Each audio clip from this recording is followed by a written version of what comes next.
Akkam nagaa jirtu har'a waan ajaa'ibaan tokko isiniif qabadhee dhufe. Innis akkamitti saayid kii aktiif gochuu akka dandeessan. Kunis maaliif isin gargaara? Dhaabbatanii tuquudhaan akkamitti kaameraa keessan salphumatti banachuu akka dandeessan isin fayyada jechuudha. Asumaan immoo yuutuubii keenya sabiskiraayib gochuudhaan maatii nuuf ta'aa isiniin jenna. Yaada yoo qabaattanis dhumarratti nu barreessaa, laayik, sheer gochuu hin dagatiina.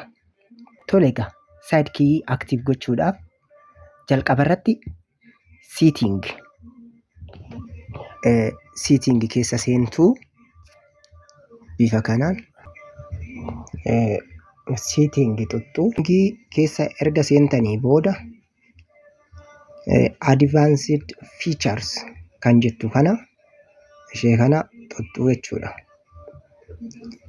Advanced feature gaafa tuttan maal argattu? Saayid kii kan jedhu kana argattu. Salphumatti saayid kii kan jettu kana argattu. Press kan jedhu kana ni ibsitu jechuudha. Double press kan jedhu kana gaafa ibsitan akkasitti isinii dhufa jechuudha. Quick launch camera kan jedhu isinii dhufa.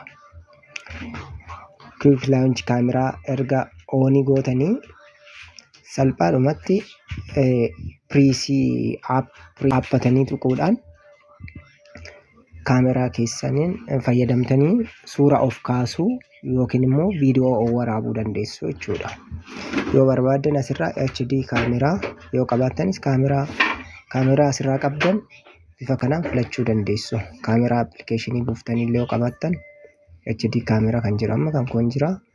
Normaal kaameraa yoo barbaaddan quick launch kaameraa kan jedhu kana yoo tuttan normaal kaameraa kan qafoo keessanii isiniif fida jechuudha. Kaameraa biraa immoo Play Store irraa daawunloodii godhattanii bilbila keessanirra jira yoo ta'e Open App kan jedhu kana tuquudhaan appilikeeshinii sana filattu jechuudha. Bifa kanaan sarchi godhee isinii fidannu.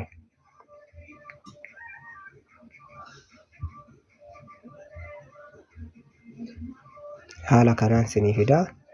Infilattu jechuudha. Kaameraa HD kaameraa yoo asirraa qabaattan anamma HD kaameraa kan jettu kan hin jirti. Ishee filachuu nan danda'a jechuudha. Garuu kaameraan noormaalii kan qafoo irra jiru bareeda waan ta'eef ani yeroo baay'ee waan fayyadamuuf quick launch kaameraa kan jettu kanan fayyadama. Waan nu hordoftaniif galatoomaa. Yaada keessan nuuf kaa'aa.